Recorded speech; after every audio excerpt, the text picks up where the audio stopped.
I wanna be storming your ground. So give the messenger the power, oh Jah, shake Babylon down.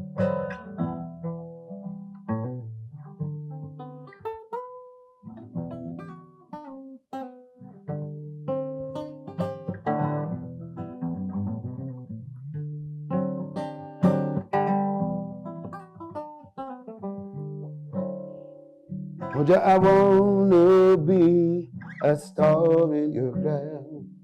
So give the messenger the power, oh Jah, to shake wicked Babylon down. Gotta be storm in your ground. So give the Kabbalah the power, oh Jah, to shake Babylon down. So can you talk about your relationship with Mikey General and how he inspired your trod in Rastafari? But when I came to Kingston, I intended to embark upon my music career. And I started going around from Mr. Castro Brown, Aquarius Records to Castro Brown. And then I met with Mr. Freddie McGregor from Big Ship Label. But when I went to Mr. Castro Brown, New Name Records, that's where I met Mikey General, because Mikey was affiliated with Mr. Castro Brown, because Mr. Brown he had also a business in the UK, and Mikey General was a British artist. Born in Jamaica, but he grew up in the UK, and then he came back to Jamaica. So that's where I met my brother, Mikey General. Very good friend, a good brother. He's born October like myself. He's born the 9th of October, and I'm the 20th. The October born too? Liberals take over the world, man. But you know, when I met Mikey, from day one, he and I just connected. The spirit, the energy, and I guess since we are both liberals, we have the kind of liberal spirit. He loves the music like I love the music. And at one time, Mikey was very instrumental when I started smoking cannabis. Because Mikey was always smoking a spliff until I decided I can try it one day. But the thing about Mikey I love is down to earth, he's humble, he's a peacemaker.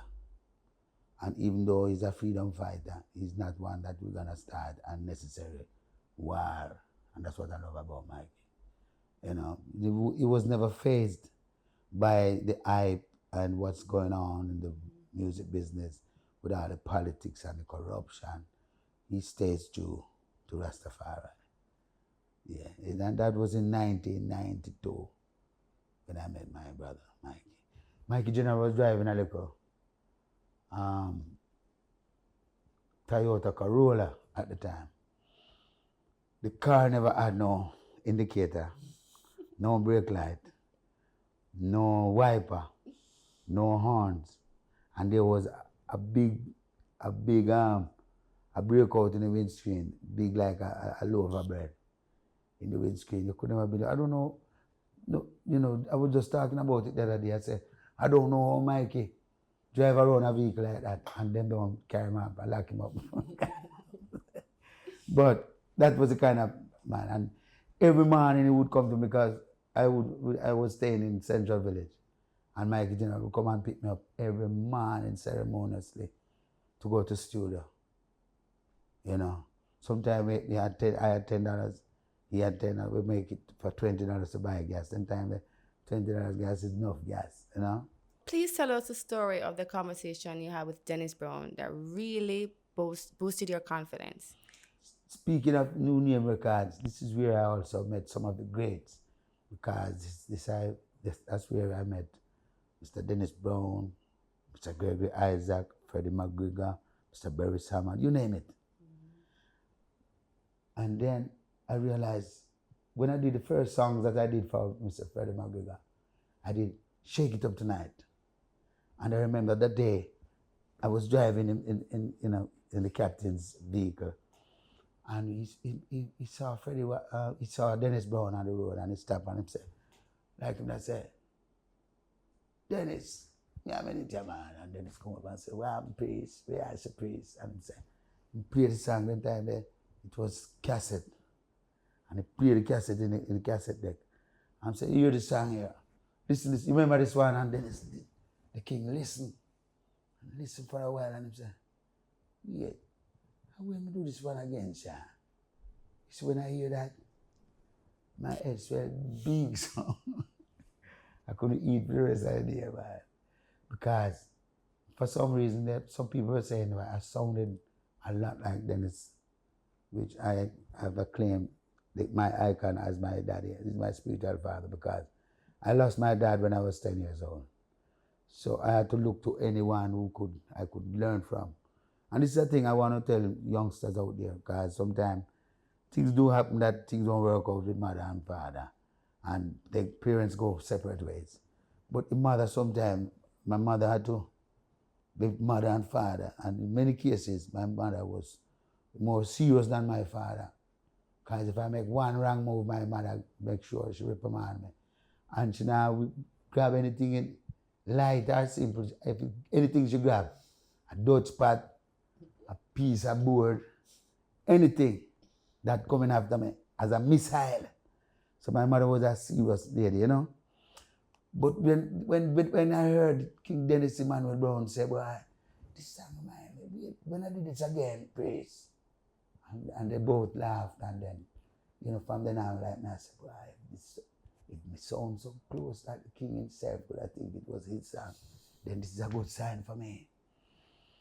And then I kept seeing him, and he was always singing dub plates. And I remember one time he was doing dubs at the studio, and he was so tired that he was leaning on his elbow, like this, you know. And I felt sorry for him, and like I got him and said, you need some water again? And like he said, yes, I'm going to run and get water for him. I'm now watching. And for some reason, I think he really took a liking to me, because he realized I was studying his mouth, every song he sang, every word came out of his mouth. I was watching him, every move he made. So he realized that I was really onto him like that. And I tried to emulate him in some way, and that was a, you know, good sign. And before he passed away, he saw Mikey General, and he said to Mikey, I think he knew he was going. He said, Mikey, where Lucy? And Mikey said, we must stay up at the studio, sir. No? Just tell him to go and sing for me here, sir.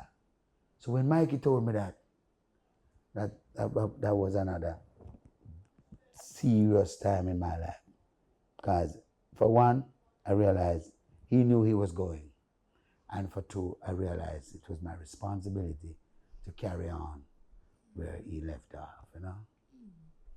That's a very serious historical moment in my life. We spoke to Jesse Jendah prior to his passing. He told us you were really a dubplate artist who could sing. He told us you could create lyrics anytime for any rhythm. Many artists struggle with creating lyrics. Is your ability to create lyrics natural or something you really had to work at? Well, God bless his soul and may he rest in peace, because, you know, he passed away and all that. And he was fighting some ailments for some time. I think he had a tumor in the brain. When Jendah came to Xterminator crew, we had, you know, welcomed him, and we gave him nothing but love and showed him. Because Jendah, there was Mikey General, myself, and there was Ragnar Paiser, and there was Sizzla came on a little later down the road. There was also Shadow Man. We tried to change his name to Culture Man, because we had said, boy, we can't afford to be in the shadows all the days of your life. But Firehouse crew was a crew that Fatis would always be working with. And that was the in-studio band. But Jendah came along in the last part when just as Sizzla was about to make his break. That's when Jendah came to Jamaica. I think he had migrated from the US, or probably came home to further his music. But when Jesse came to the Xterminator label, I was singing big hits like Messenger, One Way Ticket, Poor and Simple and all these big hits. But so, how Jesse could say I was a dub plate artist? No, I'm skillful enough. I can do dubs. I'm a dub specialist. I can do dubs. I can flip my songs and put them in dub form and dub style, you know. But to say I was a dub plate singer was, to me, was like an understatement. A disrespect to a great man. Like, I'm very talented. I've been writing my songs. A song like Over the Hills. We can have a place to live. Imagine a song like that. And me write it out with my guitar. Because I started playing my guitar from the age of 10, you know. My father was a carpenter. And he built the first guitar. I helped my father sand down the wood and all them things there and watch him. I didn't know that wood, you can boil wood and get it to bend. You apply heat to the wood and the water, and then you put weight in certain parts to get the bending right there in the guitar there. Let me show you what I'm talking about. This is the part I'm talking. My father sand down the wood to where he wanted, and then him put weight in the spot, boil the wood, and put weight in the middle of it, and extend it on like some block and 2 blocks over this side, and put weight in the middle so you get the bend. And after a while, when it dry, you up the bend so you could get the shape for the guitar, you know. So I was there doing the whole process, and I have to tell the truth. After my father passed away, the guitar was the only thing that kept me connected to my father's spirit, you know. So I started learning to play my guitar from early, in age 10, 11, coming up from 12. I was singing my own songs and writing my own lyrics. So, you know, I have to give thanks because I grew up in the church, and most of my experience in the church, singing harmonies with the groups and on the choir. I was just singing on the choir too, you know. But singing harmonies and learning to write my songs by just learning the choruses that I would sing at church. I said, okay, you have a hook, you have a punchline, and then you have some verses that explain what you're singing about in the hook. It's fine. And just get your chords, and then I was moving ahead with my music. When Jesse came to the Xterminator crew, I was making hits, mega hits, you know. So for him to say I was a dub plate singer, it was really an understatement and a disrespect and all that. But anyhow, I forgive him because sometimes Jesse talk a bag of things. If you don't know Jesse and have the love, you might feel like Jesse never mean any good and want to cuss or go on bad, you know? Freddie McGregor once told us, "You are the most professional artist you have ever worked with." When did you understand the importance of having a long career? Why do you believe so many of our Jamaican artists struggle in the area of professionalism? Well, when I met Mr. Freddie McGregor, I mentioned that I met some of the great artists run by Castor Brown. Mr. Castor Brown, which is New Name Studio at the time, was situated at the top of Maxfield Avenue. And at that time, New Name Studio was the first studio that brought about digital recording. A lot of people were saying, a lot of the older school, because you know you have digital and you have what's the next? Analog. You have analog and you have digital. And a lot of the analog studio owners, they were bashing Mr. Castor Brown and saying, well, when going with all this digital thing? It's joke thing, this can't work. But you see what has happened now, because it's digital take over the whole world, and analog, you can't even get parts for some of the analog machines. And them time you had Mr. Derek Barnett playing bass and doing engineering at Castor Brown, and then you had Mr. Noel Brownie, and they were two of the top musicians and engineers. So Mr. Brown knew what he was doing. And when I met Mr. Freddie McGregor, the captain for Big Ship label, when I met him, you know, he heard me singing some dubs one day, and he said, "Oh, do you know you're talented?" I said, "Yo, why you come check me out, you know, give me some rhythms." And I think the reason why he said I was professional, he gave me some rhythms. I think he gave me about 6 rhythms one day on a cassette. And by the time I go home, I just write, I find 6 songs ready for the 6 rhythm. So by the next day, I find myself a big shape and I say, King, I'm ready. And I say, you ready? I say, yes, King. Because you know when you want something, Emily, you don't want to itch, you don't want to no joke thing, because when I left Manchester coming to Kingston, I said to myself, I come to further my life and better myself. I don't come to play around, I come to go up youth to play around with them things and sing a one song and them feel like them achieve the greatest thing in life and stop the song. No. I feel say if you just make hits and anytime we have free time, I'm gone to the studio. So when Father Freddie gave me the rhythms, I think at that time Mikey Spice was also working on an album for Freddie. But Mikey was taking ages to finish his album, Mikey Spice. You know? So, because Mikey's the type now, we come and do one song and you know, Freddie not see him till the next 6 months. Man gone on the North Coast or gone on vacation. By the time he come back himself, ready again. But by the time Spice reached back a big ship, him here say my album almost finished. Because by the time I go and I sing 6 songs out and I say, any more rhythms, King? I say, boy, I work hard, you know. So I say, yeah. And give me the rhythms I'm going to carry home. Because the thing about me, them time when I do my music, I never had a chick nor a child. I never even want no woman at them time because I said to myself, say, I want to achieve something with my life because there's a thing about the energy. If you have your energy divided in so many different parts, you don't get to focus on what you want to do. And I find many of my great artists, a lot of great artists who could have achieved great things with their life, but them get caught up in family life and things. I say, it's okay. Wait until you set the thing out. I remember I met, because while I was going from Aquarius to New Name Studio to Lagos Studio in Orange Street, I forgot to mention that I met Mr. Sky Eye from Mama Productions. But the thing about it, when I met a bridging name, Presley. Presley is a great singer.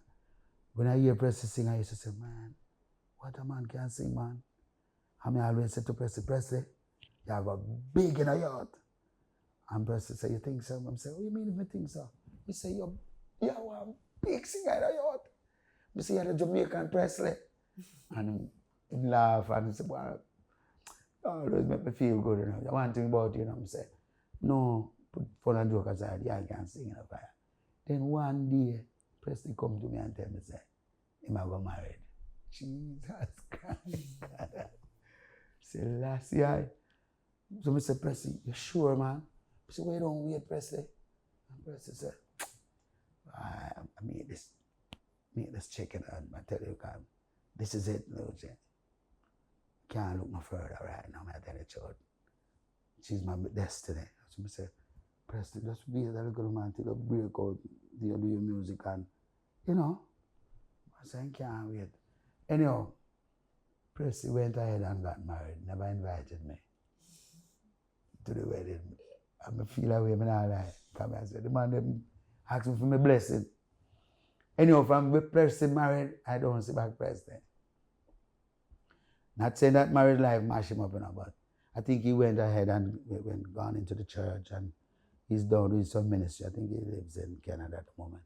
He's cousin with Iwane's cousin, you know. So when I met Iwane, I showed him, say, yo, Presley, talk about you every day in a yard. And I check Presley. And I said, boy, long time I hear about you. Long time Presley talk about you, you know, singer. I am big guy. But you know, when I finished up my album, I remember I was about on the 12th song for Shake It Up Tonight album. And I saw Mikey Spice stroll in the studio one day. And I was singing a song about, Do You Remember? I was singing a song about, it's like a love song, you know. And I said, do you remember? I don't have the melody full in my head now, but it was a nice love song. I said to the girl, say, you don't remember me? you pass me like you don't know me. But try and think, I'm the same guy you knew some years ago. We had a good time, and Mikey came in the studio, and Mikey was like laughing at the song. But we just start the song, because sometimes when you start a song, it takes a time for it to materialize and come to fruition. By the time the song finished, and Freddie and Dalton, oh God bless that Dalton soul. Dalton was a guitarist, but he sing the harmony also. When they finished the song, you couldn't believe, man. Talk about production. Talk about someone who's professional. I have to give it to Mr. Freddie McGregor, the captain. Because when I see the type of work he put down, I could only follow the same tradition and try and be, like emulate him and try to be as professional as he. Because all them doing, when I hear about my song, them I couldn't believe. Because I always do the songs and leave. And when I hear about the songs with them, fix the harmonies and overdub, horns and whatever, I felt so good in myself, man. You know? So give thanks, Captain. I know he's going through a little challenge at the time. I'll just send my prayers for him, man. God bless him, you know? What did you learn from Copeland Forbes about the music business? Mr. Copeland Forbes, oh my God. That man is a walking encyclopedia. If you need any knowledge, if you want any number, any contact for anyone in the business, anyone who has a meaningful position in the reggae fraternity or just the music fraternity, not just reggae, Mr. Forbes is the man to call.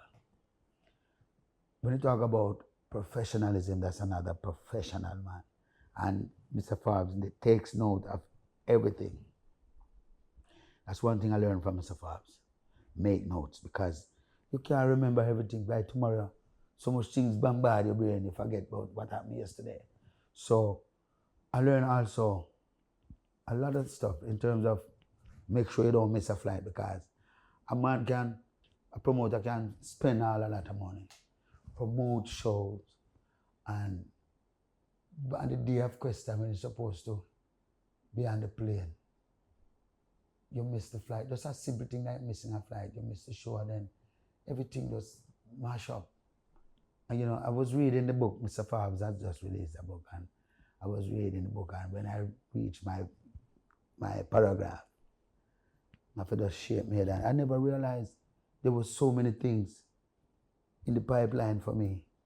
Because Mr. Forbes had made so much contact with some big things to go down for me in the music business. And then at that time, Mr. Philip Burrell was my producer / manager. Because Mr. Copeland was like the road manager and the accountant for the tours and so on, you know. But when I read the book, I have to shake my head and say, my God, I didn't know all of these things. I didn't know that Eddie Murphy wanted a combination with me and all them stuff. I didn't know. I swear. When I read the book, I feel I forgot to call Mr. Forbes and talk to Mr. Forbes, because all these things I never know. Because when I was singing, I just singing with the love of my heart and just as a hobby. I never knew the things that were going on behind the scene, you know.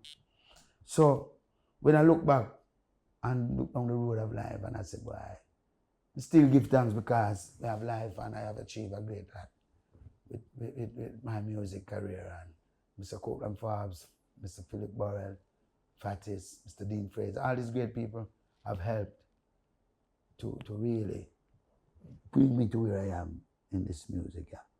Mr. Sly and Robbie, Firehouse Crew, all these great people, the Daffodils, the Harmony Singers, everyone play a part. You know, Mr. Dusty from Firehouse, Danny Basie. Because many times Fatis I would work with Mr. Sly on drums and Danny on bass. A lot of people don't know. Fatis had a thing about chemistry. Now when it comes to the tour business, tying up the tours and making sure dates connected and fly from point A to point B, Mr. Forbes was the one for that. Fatis never have nothing to do with anything. And many times Fatis might miss a flight, but it's a cool, and I have to find a way to reroute him or send him through Honduras to pick up back at home. So, Mr. Forbes, and I tell you, when you look at Mr. Forbes' age, and look at the man, when you hear his age and look at Mr. Forbes, you have to say, no man, it's like this man has found the fountain of youth because Mr. Forbes fresh. And he been through a lot because he dropped off a stage, I think 2 times now. First time he dropped off a stage, he broke 1 foot or so. And the next time he nearly broke him back. He dropped off Junior Reid stage, the last stage the man broke off. I don't know how they make up a stage like that because by right, the stage supposed to have reinforcement and things that people don't drop off, and by right, they're supposed to have insurance. That if anything you can get some form of finance, medical. But I don't know, this business, it's a whole lot of thing, man. But I learned a lot from Mr. Forbes. First of all, to be on time. Because if you're not on time, you miss your flight. And many cases, where things don't work out, like they go to a show and things don't work out, Mr. Forbes always have a diplomatic way of fixing things and making sure that musicians are paid. And even if he is not paid, he makes sure that everyone get their money and we go home, Is he alive or is he? Mr. Forbes is alive and kicking, and I just saw him. We had a show. He was at Rotterdam Festival. He was at Reggae Summer Jam, and just the other day I saw him. It was at a festival. I think it was in Fort Lauderdale. He's good. So he lives in Jamaica? I think he's to and fro from America, but he still has a base in Jamaica. We need to interview him, Luciano. So he has a home in Florida. Yeah. Very nice, man. His book is out, and I think he's a bestseller, Yeah, I bought my book myself because Mr. Forbes, for some reason, he was out of copies when I saw him. I saw him with 1 copy. I couldn't take that 1 copy. I bought my book. I got it at the airport on my way out, And it's a book I would encourage people to go and get. The book is so informative. I didn't know that so many things went down with my career. A whole lot of stuff. Probably I could have a helicopter patch by my house right now. You see what I'm saying? Still have a plan for it because this is what I build this place I think to get a helicopter patch. I can land on this place, Oh my God. When Xterminator touched the road, the Xterminator crew, it was about, them time, about 22 of us, It was like the biggest crew on the road. And then there was a time when computer thing was coming in and a lot of people were going on the street with just, a lot of artists were going on out there with just a computer. And them time there you have Scare Them crew and all them crew there. But Xterminator, I have to give thanks to Fatis and give him his props because he insisted that we went out with a live band. And them time we have traveled 22, we have harmony singer, you have percussionist, you have chef, you have accountant, you have 22 of us. That was a big crew, I tell you. So sometimes when I see some of the youngsters doing them thing, I have to just look and shake my head and say, boy, I remember them days when I go on the road with all 22 people. But right now, it don't make sense to have so much people on the road with you because it's a whole lot involved. You have to talk about rooms, you have to talk about the ticket pricing and all these things. And then you have to pay everyone. And at the end of the day, you need the people who are part of the show, like harmony singers, you check the musicians, and then your chef, you need a personal chef because you can't go everywhere and go eat out at any part, you understand? I don't know what I'm cooking out there. See some things we're gonna on WhatsApp and TikTok these days or some. When you look at some type of food I'm cooking some places, your belly turn. That make it even worse when I walk in my part, man, I tell you. True. Yeah, man. All right. And your own engineer, because you have to have your own engineer too. Because sometimes engineers sabotage. A man can sabotage out the road there now. When you're ready to sing and go, you sing and you your mouth and you sing. Nothing now come out. Then just draw down your thing, so. And watch him, and now move, and now show no emotion neither, while I do nothing, Oh, God. You had a historical run with Firehouse Crew and Dean Fraser. What really caused everyone to part ways? In retrospect, would you have done anything different to prevent the separation? Well, I tell you God truth enough. I've never wanted to part with Xterminator or Firehouse Crew. But it had reached a stage where when Sizzla came in the crew, after a while, Sizzla started giving up some different vibes. And his type of songs, he started singing certain type of songs. And because first song Sizzla did when I accosted him, when I approached him, I said, Sizzla, what you doing a song like Smoke the Herb and Get a Humble Thought? Babylon Can't Stop This One, what's it, not that? And I said, my brother, come here. If you get a humble thought, what make you have your rat, my brother? What you mean by rat? I say, you have your cuss bad word. Yeah, no word not bad. I say, guile word. So I say, right away, I'm ready to find passage for show him. Say, I and I have to control the words of I and I mouth and meditation of I and I heart be acceptable in their sight. So if you assume this position as a high priest, turban up and say, Emmanuel, you sing all them great songs like Black Woman and Child and Mountains Around Jerusalem, if a blaspheme your job. What's the need to go over that side to go sing them kind of thing? So he kind of scoffed at me and he never took the advice or my reprimand lightly.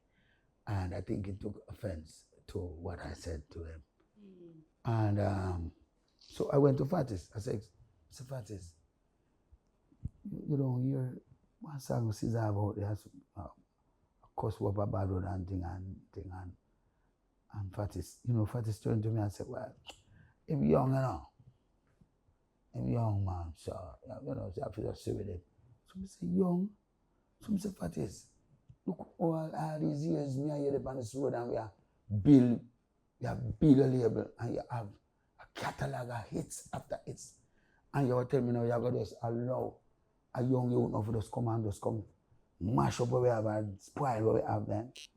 So come on, man. We say, no, that is young. And no, you have to talk to the man. Talk to the youth before him turn a man stop and Fatis. Fatis never listen. Fatis low, Sizzla for doing thing, and then Sizzla went deeper into the profanity and started singing some other things. So when I see this kind of thing, I said, no, this is where I have to part ways. Because Fatis was not strong enough to control Sizzla. And then the negative vibe was creeping up. And at the same time, it was Jesse Jendah who was also in Sizzla's ears, telling him a bunch of things. Because Jesse Jendah came in the crew. I thought he came as a good brother, but I thought he had ulterior motive. Why I say this? When Jesse Jendah first came into the Xterminator, Jesse was wearing jerry curls when he came to Jamaica. Barefoot pants and some nice, he was just like an Italian, one of them Italian mafia. That's all Jesse had loved. I'm not putting on, I'm not taking off. The truth is the truth, Empress. But some stars said to him, Jesse Jendah I remember one time he had a pants with some big buckle at the front. I said to him, Jesse, mine lightning lick them buckle there and lick out. You're in Australia now, what you do? Watch them buckle there. And I said, what are you talking about? It's lightning. We are the lightning God.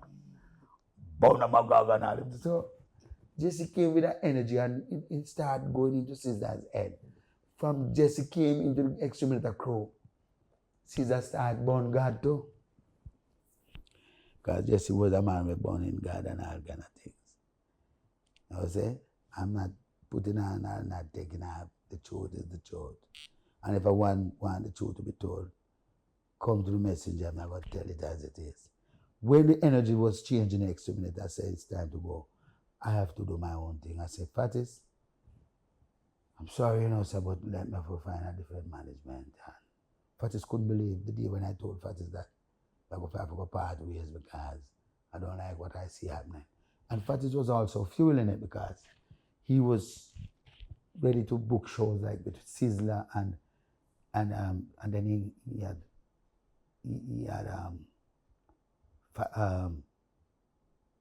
what's the word I'm looking for?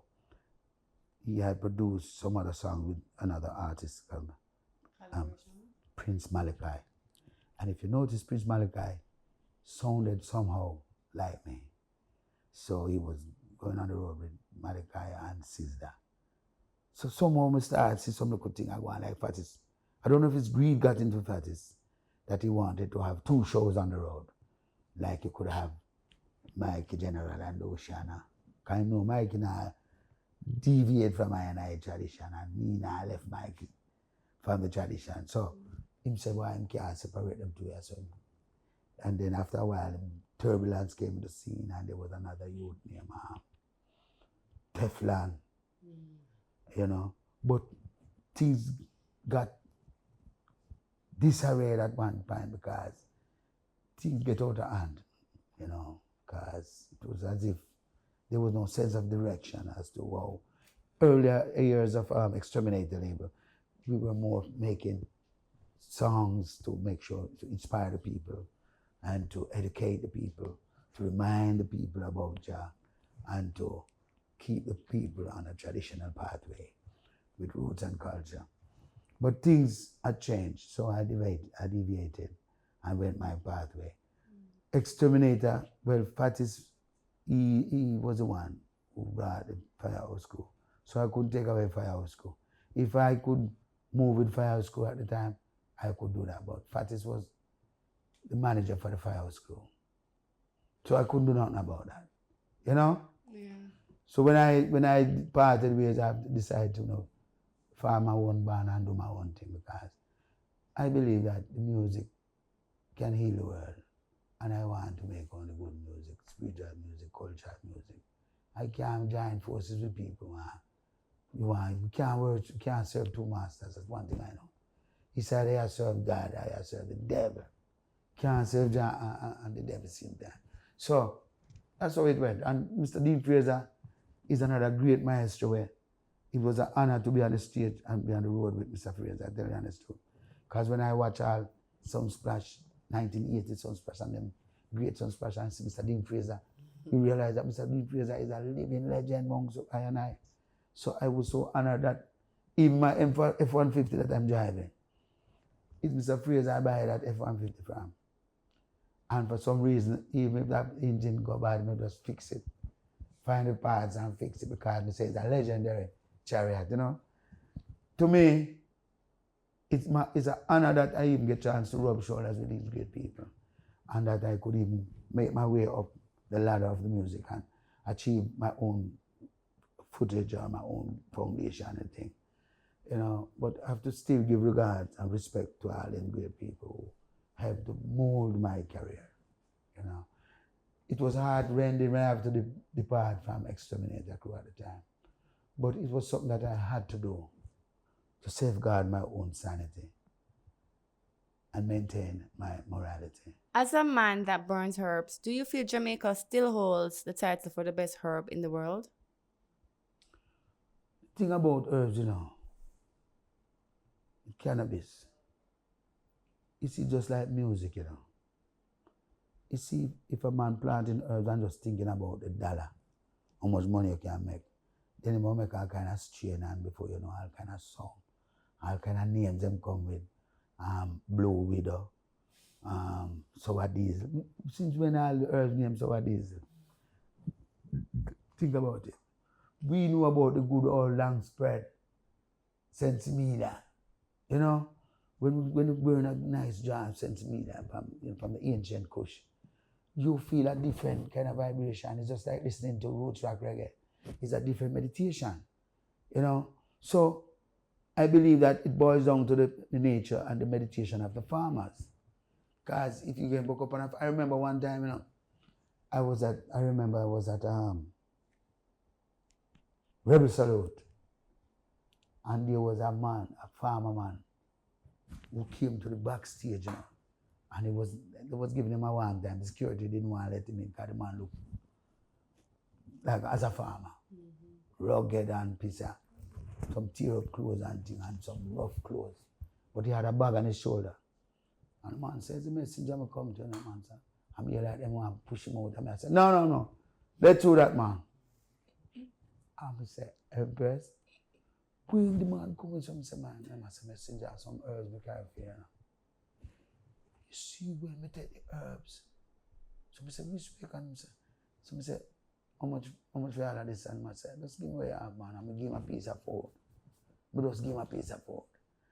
And him feel nice, and him say, thank you, King. And I said, no want something for drink, come and get something for drink, man. And treat him nice and send him on and go on him there. After the whole thing, take out a little spray for me, I said, Bill, I spray for me on fire. And I said to the man, I said, yo, no share up that. But when I burn my split, I say, yo, bring back the bag that come. Bring it back, because I tell you the truth. The herb was like nothing I've ever smoked or burned. As I tell you, so there's herbs and there's herbs. And there's farmers and there's farmers. There's farmers just making some money. But there's farmers who just do this because they want to keep the spirit alive. And I remember I have a brother-in-law named Jappy from Westmoreland. And when I go to Petersfield and go up in the hills, the man is like monk. When I see the man there, I go, can I follow Mikey General and myself? We follow him up into the hills because the man have a plant. Them time there, you can't plant herbs nowhere near city or no normal dwellings. You have to be up in the mountains. And you have to skip from some honeycomb stone, some precipice over the sun. Because you have to plant your herbs and the police now go and go. Police afraid for him to go for them place. So I go up, I see my man, I skip some stone and I dive over some place and I say, wait. One time I say, wait, this is I say, I go with there and I fire. This look dangerous, come look down so. One time, we can't hear from Mikey. He say, Mikey General. Mikey I say, oh! Man, they way down so. But the point I'm really trying to say is that when we go up in the mountain and this Jappy give you a jar of herbs, you want to savor that herb for the rest of the year. Because you now can get an next jar like that. Some places like California, you can get a nice jar too. Not just Jamaica, you have good farmers. But I believe, as I say, it boils down to the meditation of the farmer and the mindset. You know, there's always a good grade you can get in Jamaica. And because of the location also, we are strategically located in the tropics and with much sun, and because the island is surrounded by water, then these are the elements that the herbs grow and thrive in. And this is why the herbs have a different spirit about it. If you notice, herbs from St. Elizabeth is a little different from those in Orange Hill or Burn Savannah or Blue Hole up in Negril. It says a lot because of the water and the elements surrounding the herbs and the environment with the sun, then you get a different vibration. So it boils down to the location, the vibration, the meditation of the farmer. When did you understand the importance of having a long career? Why do you believe many of our Jamaican artists struggle in the era of professionalism? I believe that the younger generation of artists that we see growing up now, they have lost, they're missing something. First, many of them don't show the respect for the foundation and try and at least copy or adopt some of the same principles of the icons and those legendaries and pioneers who have laid the foundation for us. If we deviate too far from the roots or from the foundation, it's trouble there. Some of these youth, you can't even talk to them because you hear them cursing them in them song and you try to call them and say, yo, you don't need to use them curse words in a song. Please sing a song that people can listen, because if your song can be played on radio, you have to bleep out. That's not a good sign. So it boils down to the respect level, the respectability of these artists. It boils down to the true acknowledgement of what they have, because some of the younger artists, them just see this as a way of just make it in their life and the hype, and we just get a fat ride and have a big house on the hill and have some girls that scream out and all them things there. When you hear some testimony of some of these young dancehall artists, when a man I tell you say, him boy had gone deep and he was taking pills and taking drugs and had 15 women one time in one room, and somebody say, what kind of life them there? You have to say, no man, them here come like some different generation, this generation. We can't live so, people. These younger generation need to come back to themselves. And a lot of them are not trying to live a life of reality, because they're living in a world of fantasy with all this new age of technology, and them every minute them posting up things on TikTok and all these things. And to them it's like a fantasy world I'm living in right now. And this is why some of these youth, they don't take it professionally. You know, when all a sound man come for dub plates and a man sing 1 minute what a dub and make mistake, and the sound man said, my brother, you call that a name wrong, you know. The man said, no man, we can't fix that, man. We can't. I hear testimonies and stories of sound man where spend the money and them say when them hear the artist, so you see a man I sing a note, and when he realize he can't make the high note as it's in the song, he just cut the note and leave it right there. And gone. No, if me sing a bad note, Empress, we can't sleep on my bed. Me have to come out, I say, give me that note, I fix up a note there. If I sing a bad note in a dub plate, I say, because if you sing a bad note, remember it's going to play in the dance, you know. People go hear it and I say, wait, what happened to Loche? Like him drunk or him, like him something wrong, man. And Luciano that I spliced up that, man. So to me, it boils down to one's pride. If you take pride in what you're doing, you will definitely have a different approach. It boils down to a personal pride, because if you know you're going on stage and you don't cut your nails and make sure so boy, your teeth well brushed and all them things there. Yeah, some of these guys go on stage with all them pants dropping, have no belt, no nothing. They don't have no class. And that is why this generation lasts. Some of the young ones that, you know, still trying to hold up, because honestly, when I see Roman Verga and I see, you know, how he monitors himself and how he adjusts things and how he put himself together, you can see that there's some who are still trying to hold up a thing, you know. I love Kibaka Pyramid.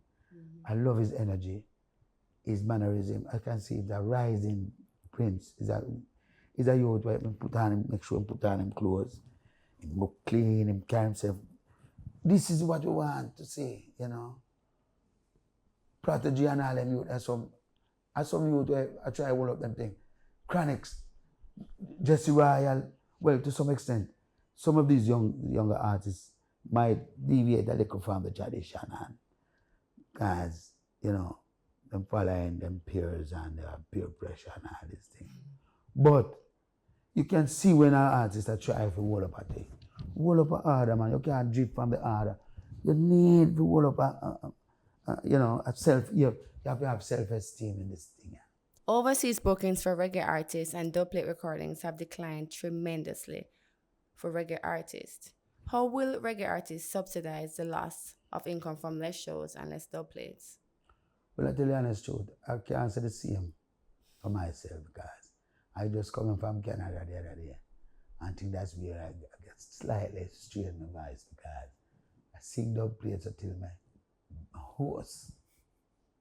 So I'm saying, I never stopped doing dubs. I have a virgin named Pablo from Soul Survival Song. Once I'm in town, I just call and say, Pablo, I'm in town now. Send out a blast now. If I'm in New York, I call Majesty's son from Bronx. I easily can go and pick up a dub plate ceremoniously. All I do, I call these agents, because you have some reputable agents who you can call up and they will make the links and link their virgin or their sound virgin. Because just like how you have some people who would tune into what's the TV? I never knew TV. I never knew. A lot of people just never knew until they find the right link and get to I never knew TV. So when you find a good agent where you can trust, you send your money to, because enough broke foot are going on business. A lot of time people might think that business is slowing down in Jamaica because the man them afraid to send their money to Jamaica because they broke them foot and ankle and knee. Man I broke them foot too much, man. So them say, boy, before me send my money, I wait till the artist coming in town. So honestly, when COVID came around, during the pandemic, that was when I realized that music shall live forever and music alone shall live. Because I never sing so much dub in all my life. So I want to make a big shout out for the music and for the sound system fraternity, because this is another fraternity that really preserving the music. Because when some radio station not playing certain music and forget about certain hits, the sound owner, the selectors, the DJs, they dig up for some rhythms way back and want the artists to come and sing their dubs. So we have to give thanks. And then the thing about it, some of these young artists now outpricing and overpricing themselves. So the sound man them can't be bothered. Because when you hear a sound like Mighty Crown, I hear them bawling, say, boy, them done with the sound business because them can't manage. This younger generation, because the man them are outcharge and the attitude that these young artists cannot turn them off. So the man kind of want to throw them towel and say them done with sound business. But really and truly, you know, if you really love the music and you really want to encourage the culture, you can't overcharge the sound man, that man. A wickedness. I mean, I say a man low in price that him lose him value and thing, you know. But make it economical. What do you think China reach in the world and become a superpower right now? China is a superpower in the world. Coming from one of the poorest nations to one of the richest nations right now. Because China do that thing named big sale and small profit. Them smart, very smart. They make the things them. So when some other companies make some things and give you some astronomical prices where the people cannot afford, China make it just as good as them and give you the price you can afford. So before you know the people run let them other designers and run go to China to buy them things. And before you know, China boom. So the same thing with these artists, because if a man outside might charge X amount for a dub and someone man can't find it, he might try to find an artist or two artists who can have a marketing going on. You have a market, you want to make sure you get tomato, you get cabbage, you get every little thing to season up the pot. You can't want to go market and just come back with two cabbage alone, you don't know tomato and skin and season up. So this is the thing that's happening right now. To some artists, they might look at the business clog up because it's dear in their mind. You know, so if you treat the people and treat the sound selectors and DJs and the music fraternity with that love and that grace, then it's same business will embrace you. And then everyone will boom, because some people, them alone want prosper out of this thing, and them alone rich and them just greedy and just selfish and you know, they don't care about other people's well-being and livelihood. And this is what's happening in the music business today. A lot of greedy gwendolins in the business. So they bring in politics. Just like how you have Bill Gates and all them guys, if you them have them money, them try to act funny. I know in the past you vocalized your displeasure or derogatory lyrics. Did you ever think the music would ever reach the dark space that it is in right now? Who should get the blame for the current state of the music? The artists, the producers, or the fans? Well, honestly, I never expect that the music would reach this stage. where a man a sing about hobby. A man a sing say him have to wearing guard ring and a hobby and thing there. And next man, some man reach a stage where them literally a post where them have to suck out blood out of goat skull and all them thing there. Look for this is all human, a baby blood them want drink. Cause them claim say them a look powers. I've never dreamed in my life I would see the state of insanity and the state of profanity and the state of sin and degradation reaching mankind. It frightens me. When a man can sing, I have the nerves to come sing at that about I hope him thing there anymore. Enough man not call upon God no more. A man at that about him a chop line and him have him hobby same time to defend him thing and he feel like him bigger than the law and all this thing because he can buy out the land and the corruption, everything. I never dreamed that this would have happened. And to a certain extent, I have to blame every one of them. You know why I blame? I blame the producers. I blame the singers and the players of, first of all, I blame the singers and the players of instruments because if a man give you a rhythm, if you don't open your mouth, and my mother would have tell me one thing. Say it's cock mouth kill cock. Okay? And she tell me the next thing again, say, if you don't go under foul rules, foul can mess by you. You know? So these little things, when I really look into it, and I said to myself, say, if these artists could have sit down and see when they could have sit down and kind out some derogatory music and some demonic things, them could have sit down and find some nice lyrics that educating the people, inspire them to live life and be happy. But everyone wants to sing about gun and overkill people and take a man 3 pints and man sing about a murder and thing there. How you could have come have the nerves to come say a murder your thing there? So these are the things now, and the further they go, is the darker the thing, because the further from the light is the darker mankind going to be. And it's the worst time you're going to find the history of humanity because they said just before daylight is the darkest time of night. I don't claim to have all the explanation to life.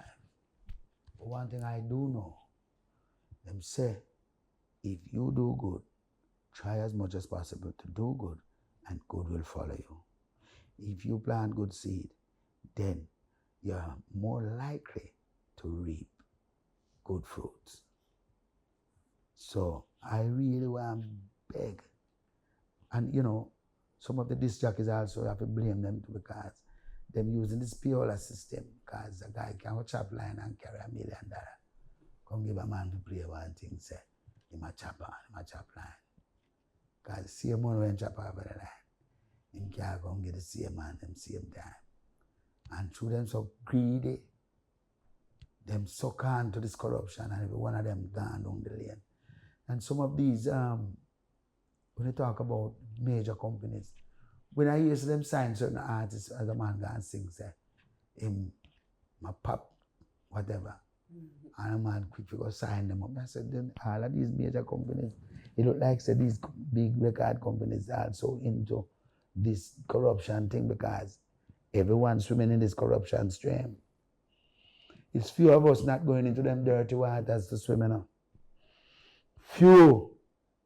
Because I rather go where there's not a lot of people swimming and find my own little silence and little quietness and just meditate upon that. I seem to be a voice in the wilderness these days because I find that a lot of the youngsters, even some of the Rastafari brothers, singing something where I shock to hear someone singing something and for no say, they too were blessed with the blessing of the Almighty God. And when God bless you along that way, there's no need for you to go astray.